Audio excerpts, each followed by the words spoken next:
दिसंबर की कुछ ऐसी टिप्स। ये कौन कर रहा है भाई? AI companion. कोई ना कोई बीच में ना उंगली करता रहता है, कभी कुछ रिकॉर्डिंग्स की अप्रूवल भेज देगा वही, अप्रूवल भेज देगा वही, कभी कोई एआई का अप्रूवल भेज देगा। खैर चलो वापस बात स्टार्ट करते हैं। तो टॉपिक ये था कि दिसंबर में ऐसी कुछ tips, the first and the last tips, जो कि हमारे को हेल्प करेंगी हमारा 2024 बहुत ज्यादा बेहतर बनाने में। आज ये सारी बातें पता क्यों सिखा रहा हूं मैं आप सबको? रीजन ये है कि आज से जब लगभग 4.25 साल पहले, 4 साल पहले से मैंने जर्नी को स्टार्ट किया था। 2019 की ये बात थी जब मैंने अपना एएस लेवल क्वालिफाई किया था आप सबकी तरह, ठीक है, एक उम्मीद से, 10 15 20 30 40 हजार वाली एक उम्मीद से, जैसा कि आप सब लोगों ने भी आज काम को शुरू किया हुआ है। बहुत सारे सुपरवाइजर्स भी, कोई 20 हजार, कोई 40 हजार, कोई 50 हजार के मुकाम पर होगा, कोई 70 हजार के मुकाम पर एएम होगा, लेकिन मैक्सिमम लोग आई बिलीव यहाँ पे एएस होंगे, राइट? जो अपनी जर्नी के लिए बस दौड़ रहे हैं, स्ट्रगल कर रहे हैं अच्छे से, ताकि वो अपना लेवल अप कर सके, जल्दी से सक्सेस डे में स्टेज पर जा सके, एक दिन अपने अपने के साथ फोटो खिंचवा सके, और अपने पेरेंट्स को जो उनसे बार बार पूछते हैं कुछ हुआ, आगे बढ़ा, कुछ फर्क आया लेवल में, उनको जवाब देना बहुत ज्यादा जरूरी है ना। तो ये छोटी सी 10 20 30 हजार रुपए की जर्नी, पता नहीं लगा कि दिन में 40 हजार रुपए में कैसे बदल गई। दोबारा रिपीट करता हूँ, 10 20 30 हजार रुपए जो इंसान महीने का सोच के आया था, जिसको फॉरएवर के पोटेंशियल के बारे में नहीं पता था, उसकी जर्नी आज एक दिन की 30 से 40 हजार रुपए में कैसे बदल गई, इवन आई डोंट नो। तो बिल्कुल निराशा की कोई भी जरूरत नहीं है किसी को भी। अगर किसी ने यहाँ पे अभी तक 1 लाख रुपए टच नहीं किया, तो मैं आपको फिर से बता देता हूँ, मैंने अभी 40 हजार 30 हजार रुपए का जो अमाउंट बताया, वो एक दिन का बताया। मैं यहाँ पे अपनी इनकम डिस्क्लोज करने नहीं आया था, लेकिन मैं आप सबको बस इतना बताना चाह रहा था कि सोच के तो महीने का आया था, लेकिन ये नहीं पता था कि ऊपर वाला इतनी दुआ पूरी कर देगा कि शायद एक दिन की ये चीजें हो पाएंगी। तो फॉरएवर लिविंग को एक टाइम पास करियर नहीं मान रहा। मेरा पहला पॉइंट यही था आप सबके साथ में कि forever living is a career, not a time pass. अब क्या फर्क होता है कि फॉरएवर को जो लोग करियर मानते हैं और जो फॉरएवर को टाइम पास मानते हैं? मेरे हिसाब से दो डेफिनेशन है करियर की और टाइम पास की। करियर इंसान उस चीज को मानता है दोस्तों, एक्चुअली में करियर आप किस चीज को मानते हो, जिसकी सुबह की शुरुआत भी फॉरएवर के साथ हो, और रात का खत्म, जब रात का खात्मा होता है आपकी नींद से पहले, लास्ट स्टेज या तो किसी अच्छी चीज के साथ हो या फॉरएवर के साथ में हो। अकॉर्डिंग टू मी, अगर मैंने इस फॉरएवर लिविंग को अपना करियर मान के समझा था, from very first AS level till supervisor team AM till manager, और उसके बाद सीनियर, और अभी सोरिंग है and about to be sapphire soon, hope for the best. एक चीज बहुत अच्छी सीखी थी वहां पे भी, जब मैं ऑफलाइन ट्रेनिंग अटेंड किया करता था, ठीक है, तो वहां पे हमें एक चीज सिखाई जाती थी। जब ऑफलाइन ट्रेनिंग का जमाना था बिफोर द कोविड, आप सारे लोग दिल्ली से नहीं होगे, लेकिन मैं by the grace of God हूँ, आपके सारे मेजर अपलाइन से मैं मिला हुआ हूँ, इवन आपके inspiration Krishna sir, Rohit sir, sir, इन्हीं के साथ हम लोगों ने मीटिंग्स अटेंड करी, ट्रेनिंग्स अटेंड करी। वो मेरे से 1 2 साल पहले शायद काम में आए थे, 2 3 साल पहले, राइट? वहां पे मैं उनको, मैं जब काम करते हुए देखता था, उनकी एक्टिविटीज को परफॉर्म करते हुए देखता था, वहां पे एक चीज समझ आई कि यार ये, इन लोगों ने फॉरएवर को ना एक्चुअली में अपना बिजनेस बना रखा है। जितने भी कामयाब लोग थे उस वक्त से मैं देखता आ रहा हूँ, आज तक देखता आ रहा हूँ, ये लोगों ने फॉरएवर लिविंग को, एफएलपी को एक्चुअली में मॉर्निंग से लेकर इवनिंग तक या रात तक अपना करियर फॉरएवर को मान रखा था, आज भी मानते हैं। और मैं देख रहा जिन लोगों का करियर आज फॉरएवर में सेट नहीं है, उनकी सबसे बड़ी मेजर मिस्टेक है, सबसे बड़ी मेजर कमी यही थी कि वो बड़ा कैजुअली फॉरएवर करते थे। कैजुअली समझते हो? कभी कभार, अपनी मर्जी के हिसाब से, हुआ तो ठीक, नहीं हुआ तो ठीक, यानी कि मतलब दिनचर्या का पार्ट था भी और नहीं भी था। कहने को तो फॉरएवर लिविंग का हिस्सा थे, लेकिन दिल से प्रेजेंट नहीं थे। वो लोगों की सक्सेस थोड़ी स्लो थी, और जिन लोगों की घर की रोटी भी चल रही थी तो फॉरएवर की वजह से, समझ रहे हो क्या कहना चाह रहा हूं? जिन लोगों की घर की रोटी, जिन लोगों का घर का खाना भी चल रहा था, अगर वो फॉरएवर से चल रहा था, तो हाईली डिपेंडेंट थे वो फॉरएवर पे। ये काम करते हुए मैंने अपने अप्लाइंस को देखा, एंड उनको इंस्पिरेशन मानते हुए एक चीज सीखी कि फॉरएवर एक टाइम पास नहीं, एक फुल टाइम करियर है। जब एक इंसान 15 20 हजार रुपए की नौकरी के लिए, 22 23 हजार रुपए की नौकरी के लिए अपना सुबह का पूरा दिन नहा धो के मस्त किसी ऑफिस में जाके दूसरों के सपने पूरे करने के लिए दे सकता है, तो I think we can do for ourselves. हम अपने सपनों के लिए भी इसको अचीवेबल बना सकते हैं। तो इसको एंड तक मैंने खींचा, कोशिश करी कि मैं एटलीस्ट 8 घंटे इस काम को दूं, और उसका रिजल्ट आप सबके सामने ही है कि दैट, आप सब जो पीछे ब्लैक कलर का ये जो बढ़िया सा पट्टा सा देख रहे हो, सैशे सा देख रहे हो, CB level 2, chairman bonus level 2, जब ये अचीव होता है तो इंसान की इनकम समझ लो भैया करोड़ में हो गई। ये लाखों की बातें फिर रह नहीं जाती। रियलिटी बता देता हूँ, जो लोग पूरी लाइफ में अपनी सेविंग नहीं कर पाते किसी नॉर्मल सी जॉब को लेकर, देखो मैं प्लीज सॉरी, मत बुरा मत मानना, इन एडवांस में सॉरी बोलता हूँ, किसी को भी क्रिटिसाइज करना या किसी को छोटा दिखाना मेरा फर्ज नहीं है, लेकिन रियलिटी यही है कि जो ब्लैक कलर का आप पीछे छोटी सी सैशे देख रहे हो, ये दिखने में तो छोटा सा कपड़ा है, लेकिन इसको अचीव करने के पीछे 4 साल की कड़ी मेहनत है। उम्मीद करता हूँ कि हर साल ये होता जाए और इससे बेटर भी होता जाए। कृष्णा सर को मैंने सीबी 3 क्वालिफाई करते हुए देखा। अब आपको क्या लग रहा है कि जब मैंने सीबी 2 क्वालिफाई करा, मेरा फिर भी नेक्स्ट टारगेट सीबी 2 होगा? नहीं, हो सकता है मैं दोबारा सीबी 2 करूं, लेकिन अब दिल में और जहन में तो सीबी 3 ही दिख रहा है। क्योंकि कहते हैं ना, इंसान को जो मिल जाए वो उसमें सेटिस्फाई नहीं रहता, उससे थोड़ा सा ऊपर ही चाहिए होता, सही है? जब भी किसी इंसान को कुछ मिलता है ना, तो वो हमेशा उससे एक कदम ऊपर ही चाहता है, और लालची होना भी चाहिए। मैं तो क्लियरली बोलता हूँ, इंसान को टोटली लालची होना चाहिए, लेकिन तब तक, उस कंडीशन तक सामने वाले का बुरा ना हो रहा हो। आपको लालची होना चाहिए किसी के घर में गलत नहीं हो रहा हो, आपको लालची होना चाहिए अगर आपके माँ बाप खुश हो रहे हो उस अलग से, आपको लालची होना चाहिए अगर आपकी जिंदगी उस चीज से ठीक हो रही है, लेकिन किसी का भी गलत नहीं हो रहा। तो ब्रो, भाई और बहनों, बेस्ट ऑफ लक। क्योंकि जब आप किसी का बुरा नहीं चाह रहे हो और आप लालची हो, तो मैं तो कह रहा हूँ और लालची बनो, दबा के पैसे कमाओ। जब फॉरएवर के पास सब कुछ है ना, तो दबा के पैसे कमाओ। अच्छा, एक स्टोरी से शुरुआत करते हैं, बहुत बढ़िया। स्टोरी कह लो या एग्जांपल कह लो। मान लो मैं आपको एक छोटा सा एग्जांपल दे रहा हूँ, सिचुएशन है, एक स्थिति को आपने इमेजिन करना है, एक सिचुएशन को आपने इमेजिन करना है, ध्यान से सुनना मेरी बात को। मान के चलो दोस्तों कि आपके पास एक ऑफर आता है किसी भिखारी से कुछ मांगने का। बुरा मत मानना, बस एक एग्जांपल है, इसको माइंड मत करना। मान लेते हैं आप सबके पास एक ऑफर आता है कि किसी भिखारी से आपको कुछ मांगना है। एक भिखारी से आप क्या मांग सकते हो? आपकी ज्यादा से ज्यादा हिम्मत होगी क्या मांगने की? कि भाई दुआ दे दे, आशीर्वाद दे दे, बस। अगर और थोड़ी हिम्मत हुई, थोड़े से दिमाग थोड़ा आपका टेढ़ा हुआ, तो 10-20 रुपए मांग लोगे, 100 रुपए मांग लोगे। ज्यादा से ज्यादा उसको बोलोगे भाई खाना खिला दे, मेरे पास कुछ नहीं है, बस। इससे ज्यादा कुछ नहीं मांग पाओगे। लेकिन अगर मौका मिले किसी मिडिल क्लास इंसान से कुछ मांगने का, तो शायद आप उससे 10,000 रुपए भी मांग लोगे। मौका मिले किसी अमीर इंसान से मांगने का, मतलब मांगने का, मतलब भीख मांगने की बात नहीं कर रहा मैं पर्टिकुलरली, ठीक है? इसको भीख से मत रिलेट करना। कहीं कुछ सोचोगे सर हम क्यों मांगेंगे, मैं वो वाली बात, कैपेसिटी के सामने वाला दे कितना सकता है, ठीक है? मैं उस कैपेसिटी की, उस क्षमता की बात कर रहा हूँ कि सामने वाला आपको निकाल कर कितना दे पाएगा, उसकी ताकत कितनी है, ताकत की बात कर रहा हूँ। एक मिडिल क्लास वाले इंसान की ताकत होगी 50,000 से 1-2 लाख रुपए दे देने का, आप उससे मांग पाओ तो, उसको कुछ दे पाओ तो। अमीर इंसान की ताकत होगी लाखों करोड़ों रुपए की, कुछ दे पाओ तो। लेकिन अगर आपकी एक मुलाकात किसी राजा से करवाई जाए, किसी देश के राजा से, किसी शहर के राजा से, जिसके पास पैसों की तो कमी नहीं है, बेशुमार है, क्या उससे ज्यादा की उम्मीद करते हो या नहीं करते? उससे ज्यादा की उम्मीद करते नहीं करते? और फिर आते हैं उससे भी ऊपर, जिसने पूरी दुनिया रच दी, इस सृष्टि को बनाने वाले। अब ये थोड़ा धार्मिक हो जाएगा, मैं उसकी बात नहीं कर रहा, लेकिन कोई भी हो, भगवान कह लो, जो भी जिसमें बिलीव करता है, जो भी जिस पावर में बिलीव करता है, उससे मांगना अगर हो तो, उससे अगर चाहिए हो तो, उसकी ताकत कितनी होगी सोचो? अनलिमिटेड, अंत होगी? मतलब आप सोच भी नहीं सकते उसकी ताकत कितनी होगी। तो मैंने आपको लेवल बताया कौन कितना कितना कर सकता है। तो पहली चीज, सबसे पहले अगर आप सबको मांगना है तो ऊपर वाले से मांगना है। किससे मांगना है? आसमान से नहीं। जैसे ईश्वर में, जिस खुदा में आप लोग बिलीव करते हो, सबसे पहले तो उससे मांगना, क्योंकि जब वो देने पे आया तो वो सोचेगा नहीं आपको कितना दे सकता है। तो अपने मन की ताकत को बढ़ाओ, छोटी छोटी चीजें मांगना बंद करो। सर आप तो कहोगे सर मैं तो प्लेन मांग लूं, सर मैं तो जेट मांग लूं, सर मैं तो महल मांग लूं, मिल जाएगा क्या? सबसे पहली चीज, इस 10-20 हजार रुपए के माइंडसेट से निकलो बाहर थोड़ा सा आप लोग। मैं ये नहीं कह रहा कि उससे 1 करोड़ मांग लो या 100 करोड़ मांग लो, लेकिन जब आप ही के साथ के लोगों को वो रंग से राजा बना सकता है, आप ही के साथ के लोगों को जीरो से हीरो बना सकता है, तो हमारे से उसकी कोई दुश्मनी है क्या? हाँ जी, आप सबसे पूछ रहा हूँ। ये किसने साइन आउट कर दिया? जैसा सेकंड,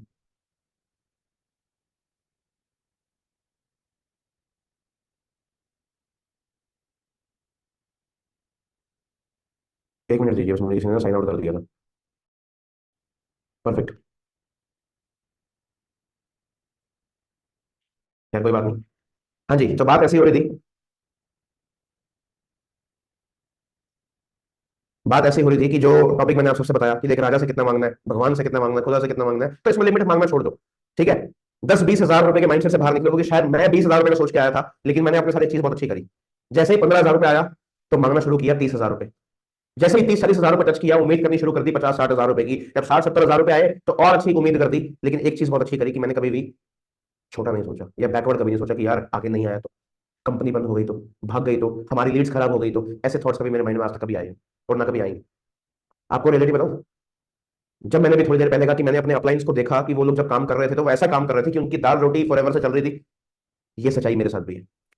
आज अगर मैंने अपने माँ बाप को फाइनेंशियली फ्री करा, अपने आप को फाइनेंशियली फ्री करा, दुनिया भर के तमाम खर्चे उठा चुका हूं, दुनिया भर के एसेट में खर्चे बना चुका हूं, तो वो एक ही चीज से बनाया, वो पता क्या? फॉरएवर लिविंग से।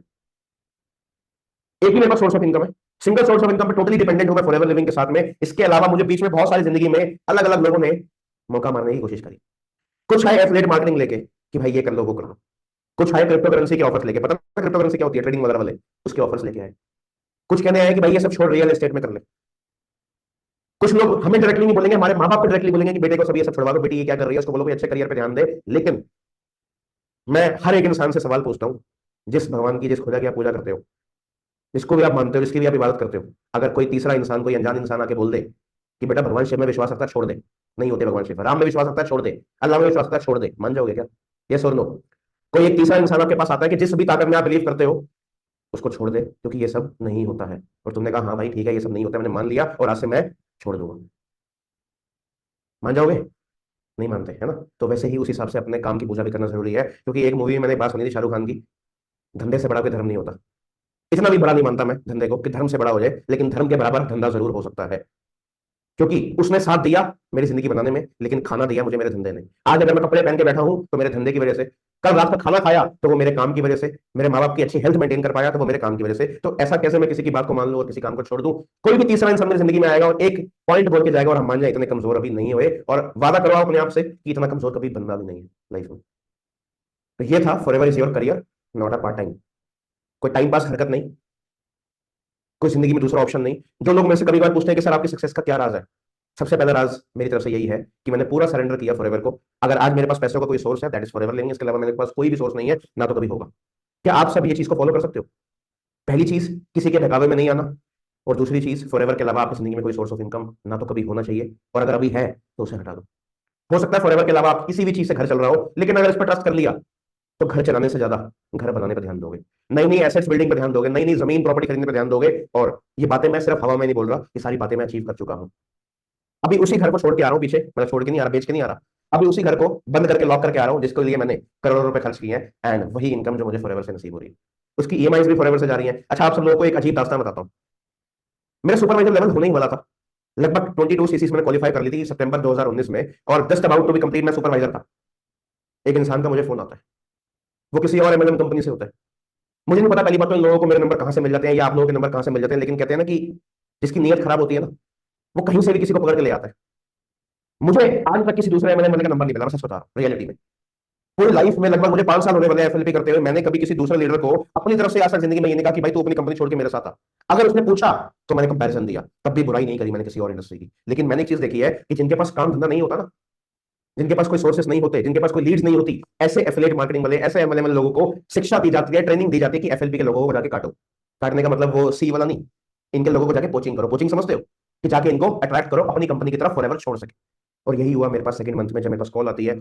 उस कॉल में क्या क्या होता है जल्दी से बताता हूँ। सबसे पहले नेगेटिव किया जाता है मेरे अपलाइन के लिए, कृष्णा सर, रवि सर, रंग सर के लिए। दूसरा नेगेटिव किया जाता है मुझे मेरी कंपनी के लिए, ठीक है। तीसरा मुझे नेगेटिव किया जाता है मेरे प्लान के लिए, और फोर्थ नेगेटिव किया जाता है हमारे फ्यूचर को लेकर। और फिफ्थ चीज उसने पता क्या करी? कंपैरिजन दिया कि हमारी कंपनी इतनी बेस्ट क्यों है और तुम्हारी कंपनी आगे जाके देख क्यों पड़ने वाली है। लेकिन खैर, ये तो ऊपर वाला ही जानता है कि वो कंपनी भी आज नहीं रही और वो बंदा भी फॉरएवर सॉरी एमएलएम में नहीं रहा। मैं दोबारा रिपीट करता हूँ, जिसने ये 5 पॉइंट पे मेरे से डिस्कशन करी, जिसने मेरा आधा घंटा खराब किया, सच बता रहा हूँ इतना स्किल थे ना बंदे में, मतलब दिमाग घुमाने वाला इंसान था। लेकिन कहते हैं ना कि कभी कभार ऊपर वाला बचा लेता है आपको सही चीजों से और गलत चीजों से। तो उसने मुझे सही चीज की तरफ ढाल दिया और गलत चीज से बचा लिया, क्योंकि ना तो वो पर्सन आज मेरे से कनेक्टेड है, लेकिन उसके स्टेटस देख देख के मुझे इतना जरूर समझ आ रहा है कि बेचारा एमएलएम तो नहीं कर रहा। दूसरी चीज मुझे देख के पता लग गई, मैं कंपनी का नाम नहीं लूंगा, लेकिन वो कंपनी बंद हो चुकी है। तो बहुत बहुत बधाई हो मेरे दोस्तों, भाई और बहनों। जितना मर्जी कोई आपको ज्ञान दे ले, जिसको मान लिया अपना वो अपना ही है। मेरे से आज एक वादा लिखवा लो कि फॉरएवर ना तो आज हिल रहा ना पहले हिलेगा। आजकल बहुत सारी मीम्स बन रही है इंस्टाग्राम पे, देख रहे हो? कोई काला कोट पहन के आ रहा है, कोई किसी का मजाक उड़ा रहा है, कोई यूट्यूब पे वीडियोस रोस्टिंग हो रही है। अच्छा, आपको क्या लग रहा है कि ये पहली बार हुई है? ये रोस्टिंग जो है पहली बार हो रही है? पहले भी हो चुकी है। जिसको लगता है कि हमारे बिजनेस को बहुत ज्यादा फर्क पड़ जाएगा ये मीम से, ये यूट्यूब की 4 चंद वीडियो से, तो भैया बिल्कुल रिलैक्स हो जाओ, क्योंकि आज से कुछ साल पहले भी ऐसा हुआ था, आज भी हुआ है और आगे भी होगा। बहुत सारे YouTube Stop using old methods हो of रहा है, ना तो कोई बार बार सेमिनार में इन्वाइट कर रहा है कि आओ हमारे ऑफलाइन सेमिनार में आओ, है ना? ना तो कोई चिंदी चोरी से प्रोडक्ट्स बेच रहा है। तो चिंता मत करो, आप एक ऐसे प्लेटफॉर्म पे हो, आप एक ऐसे अचीवर्स क्लब के सिस्टम के साथ में हो जहां से वो मीम्स मैच नहीं करती, जहां से वो हंसी और मजाक मैच नहीं करते। लेकिन अच्छी बात यह है कि उन मीम्स को बना के जिस इंसान ने वो रील्स बनाई, उसके 10,000 की जगह 20,000 फॉलोअर्स तो हो गए। उस इंसान के 10,000 से 50,000 फॉलोअर्स तो हो गए। किसी वीडियो पे सब्सक्राइबर तो बढ़ गए, उसने तो पैसा कमा लिया। लेकिन आपने उस हंसी मजाक को दिल पे लेके फॉरएवर को या एमएलएम को मजाक में ले लिया, और आपने सोचा कि मैं ये काम नहीं करूंगा। हाँ जी, जिसने वीडियो बनाई उसका फर्ज पूरा हुआ, उसके फॉलोअर्स बढ़ गए, उसके पैसे बढ़ गए, उसके व्यूज बढ़ गए। लेकिन जिसने उसको दिल पे लिया, उसका क्या हुआ? वो इंसान सोच रहा है कि यार मैं ये सब नहीं करूंगा, तुमने अपना नुकसान कर लिया। बात ऐसी है कि हम उनकी बातों पर विश्वास कर रहे हैं जो मजाक उड़ाना जानते हैं, लेकिन 2 वक्त की रोटी खिलाना नहीं जानते। सबसे बड़ा सवाल, हम उन लोगों की बातों में आ जाते हैं, हम उन लोगों के बहकावे में आ जाते हैं जो हमें 2 वक्त की रोटी तो छोड़ो सिर्फ मजाक उड़ाना जानते हैं। क्या सच में हम ऐसे लोगों के बारे में इंटरेस्टेड है जानने में? रोटी तो छोड़ो सिर्फ मजाक उड़ाना जानते हैं। क्या सच में हम ऐसे लोगों के बारे में इंटरेस्टेड है जानने में? क्या सच में आप लोग ऐसे लोगों से इन्फ्लुएंस हो रहे हो? मेरे को आज, अच्छा आपको लगता है मेरे देखो 90-90 हजार मेरे 1 लाख फॉलोअर्स होने वाले हैं, आपको क्या लगता है मेरे को मीम्स नहीं भेजते लोग? प्रोस्पेक्ट भेजते हैं। प्रोस्पेक्ट समझ रहे हो? कभी कभार प्रोस्पेक्ट हमारे जो है हमारे को मीम्स भेजते हैं कि लो जी देखो। मैं रिप्लाई पता क्या करता हूँ? भाई फ्री टाइम मिले तो और भेज दियो, हंसी मजा आ रहा है। मैंने एक जवाब देता हूँ, फ्री टाइम मिले तो मेरे भाई और भेज दियो। जिसको लिखा ना मैंने कि फ्री टाइम मिले तो और भेज दियो, उसके बाद दोबारा उसने मीम से नहीं भेजी, क्योंकि इसको समझ आ गया कि भैया ये कट्टर एमएलएम वाला हो चुका है, इसको फर्क ही नहीं पड़ रहा। ये फॉरएवर का हो चुका है, इसको फर्क ही नहीं पड़ रहा इस चीज से कि कोई कितना हंस रहा है, कोई कितना मजाक उड़ा रहा है, डजंट मैटर।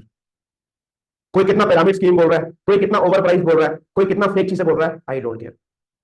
क्योंकि जब भारत सरकार ने हमारी कंपनी को सारे अप्रूवल दे रखे हैं, भारत सरकार ने हमारी कंपनी या हमारे सिस्टम को सारे अप्रूवल दे रखे हैं, तो ये यूट्यूब वाले कौन होते हैं हमारा मजाक बनाने वाले? हाँ जी। या ये इंस्टाग्राम मीम्स वाले कौन होते हैं हमारा मजाक बनाने वाले? अगर इतना ही प्रॉब्लम है तो जाके सरकार को बोले ना।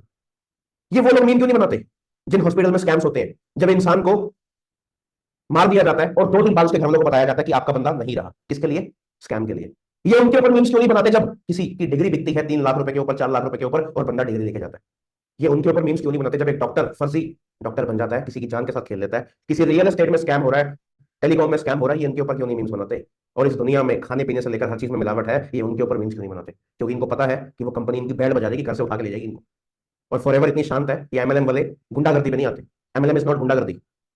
हाँ, जुए के ऐप्स है, ड्रीम इलेवन है, बहुत सारी चीजें होती है ना, इनके ऊपर मीम्स बनाए तो इनको पता लगे भाई साहब जानबूझ के प्रमोट करते हैं। ये जितने बड़े बड़े मीम पेजेस होते हैं इनको पैसा मिलता है ये सब प्रमोट करने का, और एमएलएम का भी डिफेम करने से इनको फायदा मिलता है, तो उनके फायदे के चक्कर में अपना नुकसान कृपया नहीं करना। क्लियर हो गया? हम आलसी हैं। किस किस को यहाँ पे ऐसा बिलीव होता है कि हम थोड़े से आलसी हैं? बिल्कुल खुल के बोलो, मैं भी हूँ। मैं खुद बोल रहा हूँ। जिन जिनको अपने आप पे बिलीव है कि मैं आलसी हूँ, मैं थोड़ा सा लेजी हूँ, बहुत बहुत बधाई हो, क्योंकि आप लोग ऐसे हो जो जिंदगी में कुछ बढ़िया करने वाले हैं। सर आप थोड़ा उल्टा नहीं जा रहे हो दिशा में? सर आपकी गाड़ी थोड़ी गलत दिशा में तो नहीं जा रही है कि आपने बोला आलसी हो तो बहुत अच्छी बात है? हाँ जी, बहुत अच्छी बात। बस मेरी एक छोटी सी बात मान लो, आलसी रहो जिंदगी भर, मुझे कोई टेंशन नहीं है, लेकिन अगले 5 साल अपने आलस को भुला दो और अगले 45 ईयर्स अपने लिए जिंदगी बना लो। एक आलसी वो इंसान नहीं होता जो बचपन से लेकर आज तक सिर्फ बेड पर लेट के टीवी देख रहा है।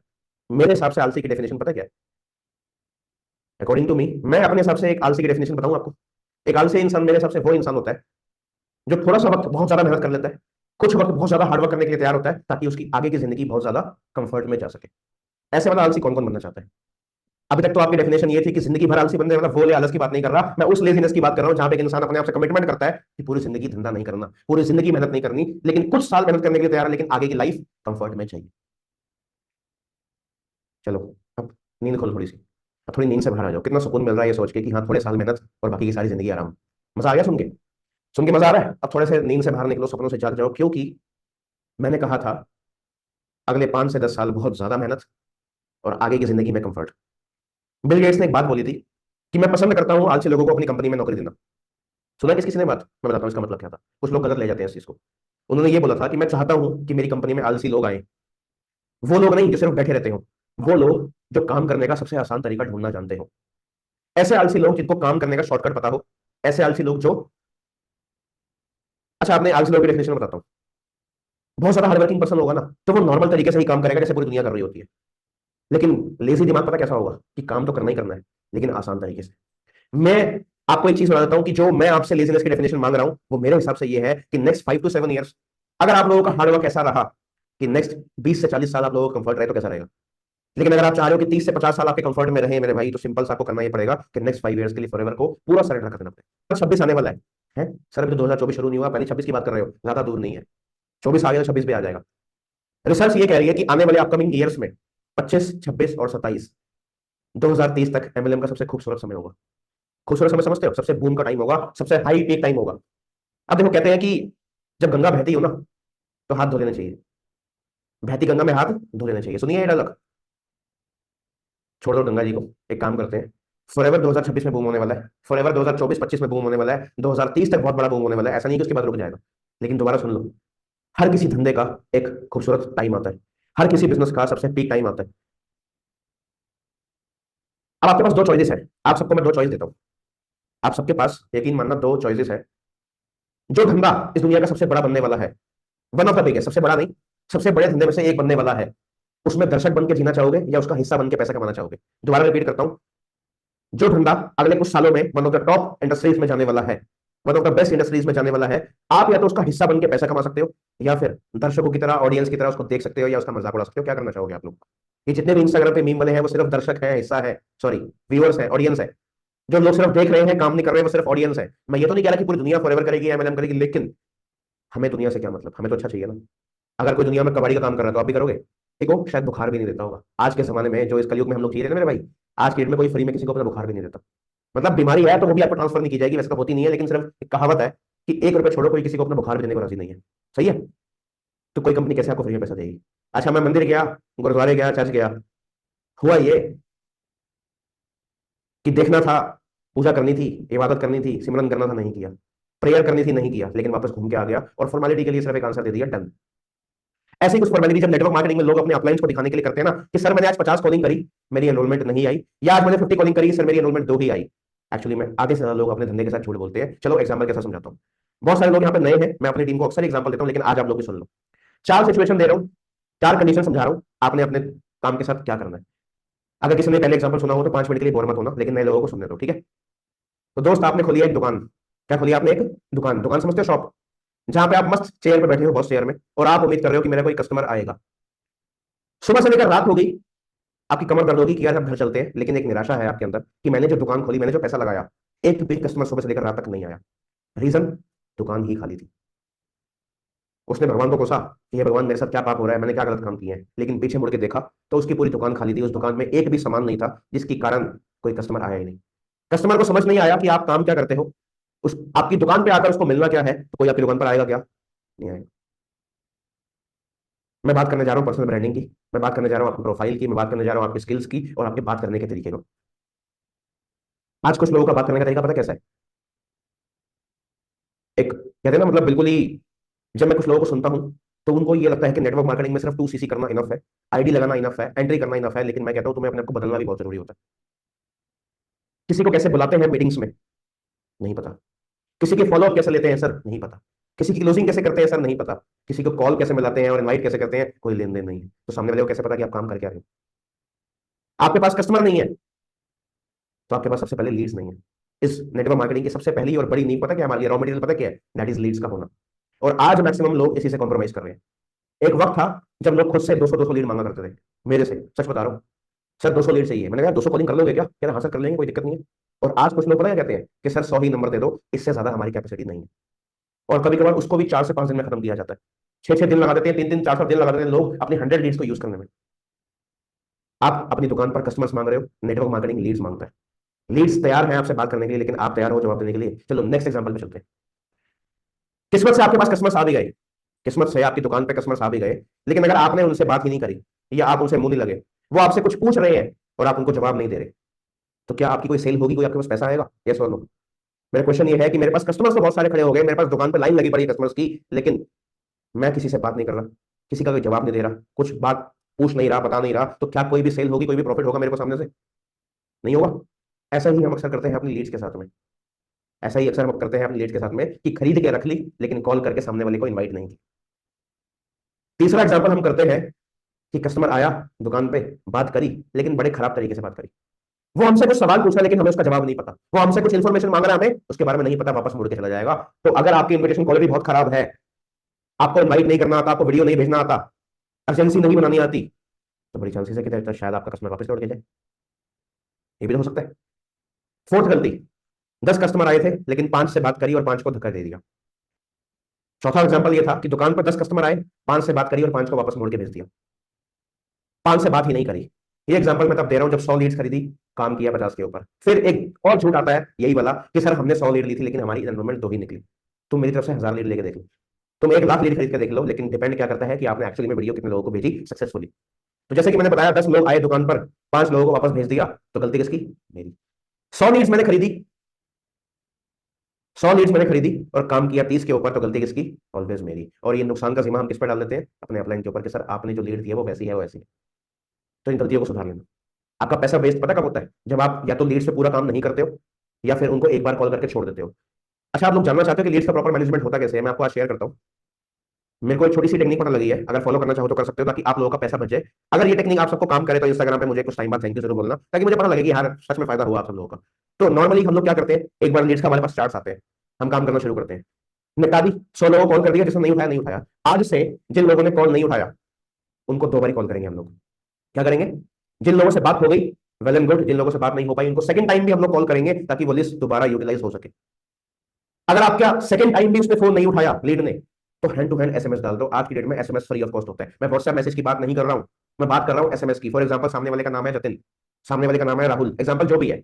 अब मैंने फोन किया जतिन को, जतिन ने फोन नहीं उठाया, मैं क्या करूंगा? दूसरी कॉल खत्म होते ही जतिन को एक एसएमएस करूंगा, hi Jatin call me back it's urgent. Simple सा एक मैसेज डाल दूंगा बस, hi Jatin call me back it's urgent. अब एक बात बताओ, कोई भी कंपनी वाला, कोई भी ऑर्गेनाइजेशन वाला इस तरीके से मैसेज करता है, call me back it's urgent? सच बताना। तो सर आप कहोगे आप क्यों करवा रहे हो ऐसे? इसलिए करवा रहा हूं ताकि हम किसी कंपनी वाले की तरह ना दिखे। इसलिए एसएमएस करवा रहा हूं ताकि हम किसी क्रेडिट कार्ड वाले की तरह ना समझे और डिस्टिंग्विश हो जाए, समझ लो, फर्क हो जाए हम लोगों में और दूसरे लोगों में कि हाँ ये कोई किसी कंपनी वाला नहीं है। हो सकता है किसी जान पहचान में कोई मेरा हो और ये मुझे बार बार कॉल कर रहा हो। मैंने क्या मैसेज किया? Hi Jatin call me back it's urgent. अगर यहां भी आपकी संतुष्टि ना हो, यहां भी आपकी सेटिस्फेक्शन ना हो, तो आप लास्ट पड़ाव क्वालिफाई कर सकते हो, जो मैंने करके देखा और मुझे बहुत बढ़िया रिजल्ट आया। वो पता क्या था? मैंने व्हाट्सएप पे कॉल मिला ली सीधा। नंबर सेव किया और व्हाट्सएप पे कॉल डायल कर दी। अब कोई भी स्पैम, कोई भी फालतू टेलीकॉम कंपनी वाले नॉर्मल कॉल पे तो बहुत परेशान करते हैं, लेकिन कभी व्हाट्सएप पे कॉल नहीं करते। एक काम करना, अगर कॉल्स नॉर्मल नहीं रिस्पॉन्ड हो रही तो मेरी बात का यकीन मानना, इंटरनेट होना चाहिए बंदे का, सामने वाले का इंटरनेट होना चाहिए। कहीं बोलो सर आपने तो कहा था कि सर व्हाट्सएप पे कॉल करनी है लेकिन कोई उठा ही नहीं रहा, भाई इंटरनेट भी तो ऑन होना चाहिए सामने वाले का, रिंगिंग भी तो होना चाहिए ना। लास्ट टिप ये थी लीड्स की कि आप लोग व्हाट्सएप पे कॉल पे डायल कर दो। इससे एक फायदा होगा कि आप स्पैम कॉल की तरह नहीं साउंड करोगे, आप आम दुनिया से थोड़ा सा बाहर हो जाओगे, इससे आपकी लीड्स का कॉल बैक रेशियो बहुत बेटर हो जाएगा। क्लियर हो गया? तो अब कृपया करके कोई अपने अपलाइन को ये मत कहना कि मेरी लीड का पैसा वेस्ट हुआ। हाँ होगा, बिल्कुल पैसा वेस्ट होगा, जैसे कि आपने अपने माँ बाप की पढ़ाई का पैसा वेस्ट किया था स्कूल में, बिल्कुल होगा। जैसे आपने अपने माँ बाप का पैसा स्कूल और कॉलेज में वेस्ट किया था पढ़ाई ना कर कर, वैसा लीड पे भी वेस्ट हो सकता है, क्योंकि माँ बाप ने तो बड़े प्यार से और मेहनत मशक्कत से स्कूल की फीस भरी थी, ये उम्मीद करके कि मेरा बेटा या मेरी बेटी जो है वो बहुत मेहनत करके 95% लाएगी, लाएगा 90 लाएगा, स्कूल में बढ़िया पास करेगा। लेकिन अगर बच्चे ने 30% ले आए तो इसमें बाप की क्या गलती है? अगर उसकी बेटी 40% ले आई तो उसकी मम्मी की क्या गलती है? वैसे ही अगर आपके अपलाइंस ने आपको लीड दे दी और आपने 100 की जगह कॉलिंग करी 30-40 पे, तो अपलाइन की क्या गलती है? क्वालिटी इश्यूज में हम लोग बाहर होते हैं कि सर हमें गांव की लीड दे रहे हो सर आप, सर हमें ना पढ़े लिखे लोगों की लीड दो सर, अच्छे लोगों की। अच्छा मेरे साथ क्या हुआ टीम में, जब मैं नॉर्मल लीड कर रहा था तो कह रहे सर गांव की आ रही है, अब जब मैंने अच्छी क्वालिटी की लीड दी तो कह रहे सर ज्यादा पढ़े लिखे लोग आ रहे हैं, ये भी मत दो। मैंने कहा भाई एक काम करता हूँ, इंस्टाग्राम को एक फोन करता हूँ कि मुझे एक ऐसी जनता बताओ जो बीच की हो, ना ज्यादा पढ़ी लिखी ना ज्यादा महंगी, ना ज्यादा गरीब ना ज्यादा पढ़ी लिखी, ऐसी ऑडियंस में मांगता हूँ इंस्टाग्राम से फोन करके। और अगर इंस्टाग्राम फेल हो गया ना तो ऊपर वाले से दरख्वास्त करता हूँ, ऊपर से पूजा करता हूँ कि भगवान प्लीज ऐसी लीड बना दो जो बीच की हो, ना वो गाँव की हो ना वो ज्यादा शहर की हो। मुझे बताओ ऐसी लीड मिलती कहां से यार? तुमने बनाई है? तुमने पैदा करी ऐसी लीड? सर ज्यादा गरीब भी ना हो और ज्यादा अमीर भी ना हो। भाई ऐसा कौन सा फिल्टर आता है, ऐसी कौन सी छन्नी आती है जिसमें ऐसे लोग निकाल के मैं तुम्हारे निकाल सकूं? मुझे तो नहीं दिखे। एक काम करो तुम किसी के अपलाइन बन जाओ, तो तुम्हारी डाउनलाइन ऐसा बोलेगी ना कि हमें बीच के लोग आके ले दो, सर हमें सस्ती लीड ला के दो, तब मैं जानूंगा आपका क्या होता है उसका बैलेंस। तो एक्सक्यूजेस उतने ही देने चाहिए अक्सर इंसान को जितने डाइजेस्ट हो सके। लीड की क्वालिटी के ऊपर होना बंद करो, और मैंने आपको बेस्ट यूटिलाइजेशन का तरीका बताया है। ठीक है, अब आते हैं प्रोडक्टिविटी के ऊपर कि आप लोगों की प्रोडक्टिविटी क्या है इस इंडस्ट्री को लेकर। सुबह से लेकर रात तक हम लोग करते क्या है? कभी कभार देखा मैंने कि 10 बजे ऑफिस आने वाले लोग, रात 10 बजे काम खत्म करने वाले लोग, उनसे ज्यादा काम करने वाला पता कौन होता है? जो सिर्फ 4 घंटे काम करता है।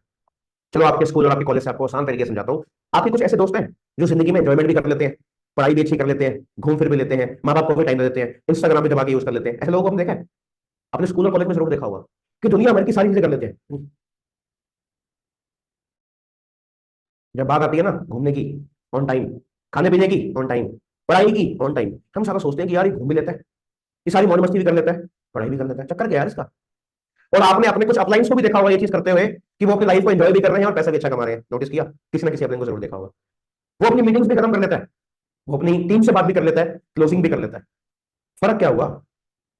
सर ऐसा क्यों हो रहा है कि जो इंसान 10 घंटे दे रहा है वो 10 घंटे काम नहीं कर पा रहा, जो इंसान 6 घंटे काम कर रहा है उसकी प्रोडक्टिविटी उससे कहीं ज्यादा आ रही है? उसके पीछे एक ही लॉ है कि उसने कसम खाई थी कि अगर 6 घंटे काम करूंगा तो 6 ही करके खत्म करूंगा। जो ईमानदारी से उसने चीजें सोची थी कि 6 में खत्म करनी है वो करके गया, और 10 घंटे वाले काम करने वाले को पता ही नहीं था उसको क्या क्या करना है, उसने सिर्फ पूरे दिन में 2 या 3 एनरोलमेंट निकाली और पूरे चौड़ में ऑफिस में घूम रहा है। सर हम तो पूरा 10 घंटे लगे गए। सर 12 घंटे हो गए सर, सुबह 10 बजे ऑफिस आया था, रात को 10 बजे बंद करके जा रहे हैं सर ऑफिस को। ये मैं किसी पर्टिकुलर पर्सन की बात नहीं कर रहा, आपको एग्जाम्पल दे रहा हूँ, पर ऐसा होता है। सर सुबह 10 बजे की उठी हुई मॉर्निंग मीटिंग अटेंड करी और 6 बजे काम खत्म किया। सर आप ही बताओ कि 8 घंटे कम होते हैं क्या सर? 0 घंटा फर्क नहीं पड़ता किसी अपलाइन को कि आपने इन 8 घंटे काम किया, 10 घंटे काम किया या आपने 12 घंटे काम किया। आपके पैसे को, आपकी सक्सेस को, आपके अपलाइंस को इस चीज से फर्क पड़ता है कि भले ही 2 किया भले ही 10 किया, लेकिन इन 2 या 10 में किया क्या क्या?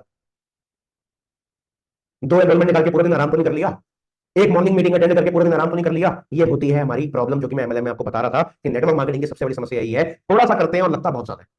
अब आपको समझ आएगी मेरी बात कुछ अच्छे से। जरा सा हिस्सा देते हैं और ऐसा लगता है कि पूरा दिन काम कर लिया, हम कुछ तो कर रहे हैं। आप लोगों के अंदर मन में एक सेटिस्फेक्शन है, सेटिस्फेक्शन को हिंदी में क्या बोलते हैं भाई, कोई बताएगा मुझे? जो भी बोलते हैं, अंदर से खुशी है, मान लो कि हम कुछ तो कर रहे हैं। जब आपसे कोई पूछता है ना कि कुछ काम वाम कर रहे हो, हाँ संतुष्टि, अंदर से आपको एक संतुष्टि है, अंदर से आपको एक खुशी है कि दैट आप एमएलएम का हिस्सा हो, आप कुछ कर रहे हो। लेकिन मेरे हिसाब से आप वो दुकान हो जिसका शटर आज भी बंद है।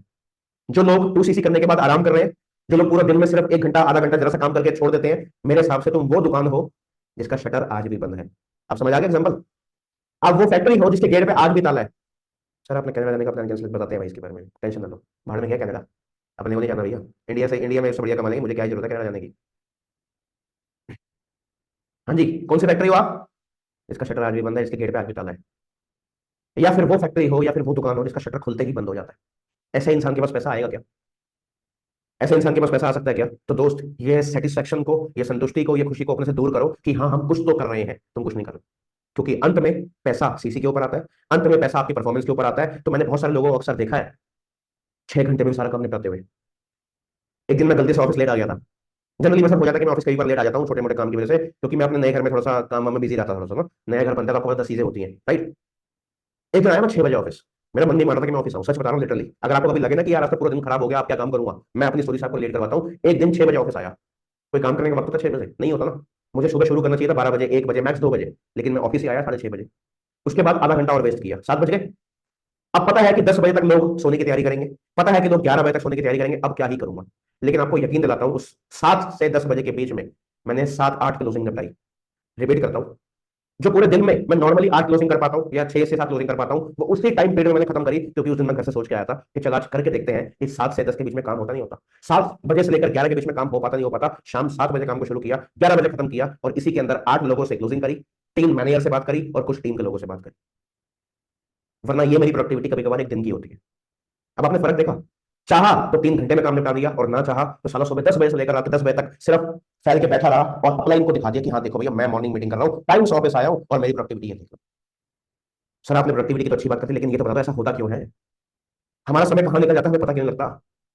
तुम्हें पता सब लगता है बेटे, ये तो तुम रहने दो कि हमें पता क्यों नहीं लगता। पता तुम्हें सब लगता है कि तुम्हारी गलती क्या है। पता आप लोगों को सब होता है कि हम टाइम कहाँ वेस्ट कर रहे हैं, पता आप लोगों को सब होता है कि हमने खाली बैठ के टाइम वेस्ट किया। लेकिन इंसान हमेशा, नियत होती है इंसान की अपने आप को बचाने की, झूठ बोलने की। कलयुग है ना, झूठ तो बोलोगे ना कुछ लोग तो। इस कलयुग में झूठ का सहारा नहीं लिया तो किसका लोगे? ऑफ कोर्स ही बात है, भ्रष्टाचार पाप तो बढ़ता ही जा रहा है, ठीक है, झूठ भी बढ़ेगा, गलत तरीके भी बढ़ेंगे, लेकिन मैं नहीं चाहता कि आप किसी भी झूठ का हिस्सा बनो। अगर आपने गलती की है ना कि सर आज 10 में से 2 घंटे काम किया है, तो बताओ अपलाइन को, अपनी गलती मानो, एक्सेप्ट करो, भागो मत गलतियों से। कुछ चीजें हैं जो हमारी लाइफ में हमारे को हमेशा डिस्ट्रैक्ट कर देती है। सबसे पहला, जिस यंत्र से आप पैसा कमा रहे हो, मोबाइल फोन से, यही सबसे बड़ी डिस्ट्रैक्शन है हमारी, मोबाइल फोन। कहने को तो ये हमारा साथी है, कहने को तो हमारी जिंदगी आसान करता है, कहने का तो हमारा फोन जो है वो हमारे को पैसा कमा के देता है, लेकिन बुरा मत मानना, कभी कभार उल्टा भी कर देता है। ये इंटरनेट की वजह से, सोशल मीडिया की वजह से लाइफ ऐसी हो चुकी है कि 2 घंटे काम किया और 4 घंटे फालतू टाइम वेस्ट किया, पता भी नहीं लगता कब 4 घंटे निकल जाते हैं। ये एक्चुअली मैं ट्रायल और टेस्ट की चीजें बता रहा हूँ मैं। ये वो चीजें बता रहा हूँ जो मैंने होते हुए और अपने साथ भी होते हुए देखी है, लोगों के साथ भी। आपको पता है फेसबुक के ओनर ने खुद एक बात बोली थी कि मैं फेसबुक नहीं चलाता हूँ, इंस्टाग्राम नहीं यूज करता हूँ। कभी जाके इसके बारे में इंटरव्यू देख लेना। जिस इंसान ने एप्स बनाई है ना, जिस इंसान ने ये सारे इंस्टाग्राम वगैरह डेवलप किए हैं, वो इंसान, उसका मालिक खुद कह रहा है कंपनी का कि मैं इन सोशल मीडिया से कोसों मील दूर रहना चाहता हूँ, मुझे इनसे लेन देन नहीं है, मैं यहाँ से सिर्फ पैसा कमाता हूँ। उसने पैसा कमाया और आपने पैसा कमाया। सर पैसा कैसे कमाया? इंटरनेट पर रिचार्ज करते ही है हम, सर अगर 2-4 घंटे रील देखी तो क्या ही फर्क पड़ जाएगा? एक बढ़िया इंसान ने एक बात बोली थी, अगर कोई चीज फ्री है तो उसका दाम आप हो। दोबारा रिपीट करता हूं, अगर कोई चीज इस दुनिया में फ्री है तो उसकी कीमत आप हो। बताओ कैसे?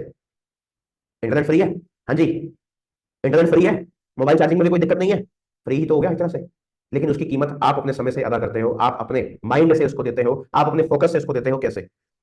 सोशल मीडिया ने साफ साफ करोड़ों रुपए इन्वेस्ट कर रखा है। कितने रुपए? करोड़ों रुपए इन्वेस्ट ये कर रखा है कि इंसान के दिमाग से खेलना कैसे। आपको नहीं पता होंगी ये बातें, लेकिन मैं बता देता हूँ। मोबाइल फोन की एप्स ने और मोबाइल फोन की चीजों ने इस तरीके से अपने सॉफ्टवेयर को डिजाइन कर रखा है, करोड़ों रुपए की रिसर्च, करोड़ों रुपए की लागत लगा के, कि ताकि आप जैसे और हम जैसे इंसान अगर एक बार इस पर कदम रख दें तो कम से कम 2 घंटे, 4 घंटे, 5 घंटे इससे वापस जाने की सोचे ही ना। गलती आपकी नहीं है, वो बनाया ही इस प्रकार किया है। उसके पीछे दुनिया के ऐसे तेज दिमाग लगाए गए हैं कि कुछ ऐसा करो कि इंसान हमारे ऐप में लगा रहे, लगा रहे, लगा रहे, और जितना आप लगे रहोगे उनको पैसा आएगा। लेकिन देखा जाए तो आपका नुकसान क्या हुआ इसमें यार? आपने 4 घंटे रील देख ली, आपने हंसी मजाक कर लिया, आपने बेकार की यूट्यूब पे वीडियो देख ली, इसमें नुकसान क्या हुआ सर वो तो बताओ। जिसकी कीमत नहीं होती उसकी आप अदा करते हैं। नुकसान यह हुआ कि उसी 5 घंटे में शायद आप 10 एनरोलमेंट निकाल सकते थे, पॉसिबल है। उसी 5 घंटे में आप 2 लोगों की क्लोजिंग कर सकते थे, अपनी टीम से बात कर सकते थे, 100 लीड पड़ी थी उसका काम कर सकते थे, 5-5 एएस हर मंथ बना सकते थे, अपना 6 महीने में मैनुअल क्वालिफाई कर सकते थे। लेकिन उस 4 से 5 घंटे के घटिया चीजों ने आपका फोकस ही तोड़ दिया। किसी दोस्त ने बुलाया कि चला बाहर चलते हैं, अब आपको सर पर्सनल लाइफ एंजॉय ना करें। जब काम कर रहे हो तो काम करो, जब पर्सनल लाइफ है तो पर्सनल लाइफ है। ये मैं चीज को बिल्कुल फॉलो करता हूँ कि जब काम कर रहा हूँ ना, तो उस टाइम कोई दोस्त मेरे को जब फोन करता है तो मैं बोलता हूँ भैया सीधे रात को बात करेंगे, अभी कुछ नहीं। शाम को कहीं नहीं जा रहे, दोपहर को कहीं नहीं जा रहे, सीधे रात को बात करेंगे। कोई इमरजेंसी नहीं है तो रात को बात करेंगे और रात में मिलते हैं। और जब मैं घूम रहा हूँ तो फिर तो मुझे क्लोजिंग करवा के दिखा दो, मैं किसी का फोन नहीं उठाता। अगर मैं इंजॉयमेंट के टाइम पे हूँ तो मैं क्लोजिंग नहीं कर रहा फिर। ये भी आदत है। तो जिंदगी को अगर अच्छे से जीना है दोस्त, तो एक काम किया करो, एक वक्त पे एक काम सही से किया करो। ये दुनिया में जो भी लोग बकवास करते हैं ना, मल्टीटास्किंग करो, नाम सुना आपने मल्टीटास्किंग का? सबसे घटिया चीज है दिमाग को खराब करने के लिए मल्टीटास्किंग।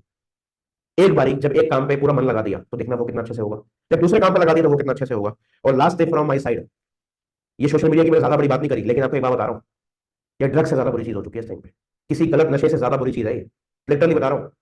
आपको बिलीव हो या ना हो, मैं भी खुद भी यूज करता हूँ, लेकिन बहुत अवॉइड करने की कोशिश कर रहा हूँ आज के डेट में। जैसे ही 10-15 मिनट होते हैं ना, मैं बंद कर देता हूँ। और लास्ट में अपने आप से एक सवाल पूछता हूँ, मिला क्या? ये सारी बकवास चीजों को देखकर, किसी का डांस देखकर, ये छोटे कपड़े वाली हरकतें देखकर, या किसी की बॉडी देखकर मुझे मिला क्या? सिर्फ एक ही चीज मिलती है आप लोगों को, पता क्या? कि आप कमजोर हो, सामने वाला अच्छा है। एक्चुअली में सोशल मीडिया पे हमें दिखाया पता क्या जाता है? Best life. क्या दिखाई जाती है? Best life. ताकि हमें कमजोर फील हो और हमें ऐसा लगे कि सामने वाला इंसान हमसे एक स्टेप ऊपर है, हमारी जिंदगी थोड़ी सी कमजोर है, ये लोग हमसे ज्यादा अच्छे हैं। तो सोशल मीडिया इस प्रकार से बना हुआ है, फालतू की हंसी, फालतू के ज्ञान से भरा पड़ा है। काम की चीजें बहुत कम है, बकवास चीजें बहुत ज्यादा है। अगर असली चीजें सीखनी है तो करो अपने अपलाइन से बात।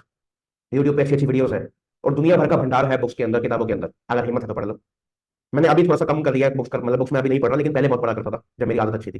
दोबारा से शुरू करूंगा, और दिमाग बिल्कुल खुश रहता है, काम रहता है, शांत रहता है। और लास्ट चीज and last tip from my side to improve your business, अगर लाइफ में खुशी चाहिए तो एक चीज का ध्यान रखना, धंधे की टेंशन घर में ना जाए और घर की टेंशन धंधे में ना आए। कितना छोटा शब्द लग रहा है ये सुनने में, कितनी छोटी सी वर्ड है कि सर हाँ आपने बोला तो ठीक है सर, कि धंधे की टेंशन, बिजनेस की टेंशन घर में ना जाए और अपने घर की टेंशन बिजनेस में ना आए। कितनी सिंपल सी बात है ना। ये सिंपल बात बहुत जरूरी है, इस सिंपल बात को हल्के में मत लेना, क्योंकि इसी की वजह से बहुत लोगों की लाइफ खराब होते हुए देखिए। किसी की गर्लफ्रेंड भाग रही है, गुस्सा फॉरएवर पे निकाल रहा है। तमाशा पड़ना चाहिए तुम ऐसे लोगों को। गई गर्लफ्रेंड है, फॉरएवर की क्या गलती है भाई? और थोड़ा फॉरएवर में नुकसान हो गया तो तुम्हारे पापा की गलती है। आज किसी प्रोस्पेक्ट ने उसी नहीं करी तो तुम्हारी मम्मी की क्या गलती है? आज तुम्हारी मम्मी ने तुम्हें डांट दिया तो तुम्हारा मूड फॉरएवर से क्यों खराब है? जब जब धंधे की टेंशन घर में लेके जाओगे तो घर का बर्बाद होगा, और जब तक अपनी पर्सनल लाइफ की टेंशन धंधे में लेके जाओगे तो बिजनेस बर्बाद होगा। एक इंसान को आना चाहिए इन दोनों चीजों को अलग करना। सर कहना तो बहुत आसान है, लेकिन हो नहीं पाता। मैं ये नहीं कह रहा कि भूल जाओ। अगर बिजनेस कर रहे हो तो मतलब भूल सकते हो कि मम्मी की तबीयत खराब है। अगर बिजनेस कर रहे हो तो मतलब भूल सकते हो घर में पैसों की तकलीफ है, सॉल्व करो। लेकिन अगर दोनों चीजों को मिक्स करोगे मेरे भाई, दोनों चीजें सफर करेंगी। इन दोनों चीजों को दूर रखो। क्या बोल रहे हो भैया आपके बारे में एक नेगेटिव वीडियो? अरे कोई बात नहीं, करने दो। एक बंदा कह रहा है सर आपके बारे में ना यूट्यूब पर नेगेटिव वीडियो है। कोई बात नहीं, खैर दिक्कत क्या है? काम होगा, नाम होगा तो बदनामी तो होगी ना मेरे भाई, क्या दिक्कत है? और मैंने ना स्टेटस डाला था थोड़े कल परसों, पढ़ लेना जरा जाके। मैं आपको अब दोबारा तो नहीं डाल सकता, लेकिन एक स्टेटस मैंने डाला था, लेकिन थोड़ा सा लोगों को छुपा था। उसमें लिखा था, जब पीछे से काटने वाले, जब पीठ पीछे काटने वाले लोग तुम्हारी चाटने लग जाए ना, तो समझ आना जिंदगी तुम्हारी चल रही है, दिन तुम्हारे चल रहे हैं। जब पीछे से बुराई करने वाले लोग आगे से तुम्हारी अच्छाइयां करने लग जाए ना, तो समझ आना दिन तुम्हारे भाई। तो वो दिन आप सब भी बनाओ। और जितनी भी लोग बुराइयां करते हैं, चाहे वो इंडस्ट्री की करे, चाहे वो तुम्हारी करे, चाहे वो मेरी करे, मैं देखो सिर्फ एक ही चीज चाहता हूँ। मुझे सिर्फ एक ही चीज पता है, मेरे को उन लोगों से फर्क नहीं पड़ता जो 2 वक्त की रोटी ना खिला सके और सिर्फ बदनामी करना जानते हो, जो सिर्फ नीचा गिराना जानते हो, मुझे उनसे फर्क नहीं पड़ता। और दुनिया असल में ऐसी है, दुनिया असल में रियलिटी में ऐसी है, वो जो चाहती है पता क्या है? कि आप कामयाब बनो, लेकिन उनसे ज्यादा नहीं। इस दुनिया का असूल है, कोई कितना भी आपका अपना क्यों ना हो, मैं रिपीट कर रहा हूँ, कोई कितना भी अपना क्यों ना हो, वो आपसे सिर्फ एक ही चीज चाहता है कि आप तरक्की करो, लेकिन उनसे ज्यादा नहीं। लेकिन एमएलएम में आपका अपलाइन ऐसा नहीं चाहता। नेटवर्क मार्केटिंग में आपका अपलाइन चाहता है कि आप उनसे भी ज्यादा बड़े निकल जाओ, कोई दिक्कत नहीं है। दोनों का फायदा है, दोनों की जीत है। एक ही तो ऐसी प्यारी इंडस्ट्री है जहां पे लोग किसी को सपोर्ट कर रहे हैं। दूसरी जगहों में तो कोई किसी को गिराने में लगा हुआ है, दूसरी जगहों में किसी की बदनामी करने में लगा हुआ है। कोई ऐसा तरीका ढूंढने में लगाओ कि या तो मैं इससे अमीर बन जाऊं या ये मेरे से गरीब हो जाए। लेकिन नेटवर्क मार्केटिंग में आपके अपलाइन की सिर्फ एक ही ख्वाहिश है कि मैं भी अच्छा ग्रो करूं, ये भी अच्छा ग्रो करे। तो उम्मीद करता हूँ लीड्स के पैटर्न को सही से यूज करोगे, एक्सक्यूजेस को दूर करोगे, अपने माइंड को ठीक रखोगे, ये मीम्स और फालतू की वीडियोस जो हमारी इंडस्ट्री को बदनाम करती है इससे दूर रहोगे। और अगर आए तो हंस के जवाब पता क्या मिले? और भेज और देखना चाहता हूँ, लेकिन फर्क नहीं पड़ना चाहिए। लेकिन फर्क नहीं पड़ना चाहिए, ठीक है? तो एंड करते हैं इस मीटिंग को, बिकॉज मेरी नेक्स्ट मीटिंग भी शेड्यूल्ड है। तो टेक केयर एवरीवन। और मुझे पता है कि मैंने आज अपनी फुल पोटेंशियल से मीटिंग नहीं दी है, क्योंकि मुझे पता है कि मेरी नॉलेज और मेरे पॉइंट्स से कहीं ज्यादा होते हैं। एक्चुअली मैं सुबह 6 बजे सोया था और 9:30 बजे उठ के यहाँ पे आ गया। थोड़ा सा तो कॉम्प्रोमाइज होगा आज के कंटेंट से। बाकी कभी 7:30 मीटिंग में मिलेंगे तो फाड़ के रख देंगे, एकदम गेम बजा देंगे पूरे, ठीक है?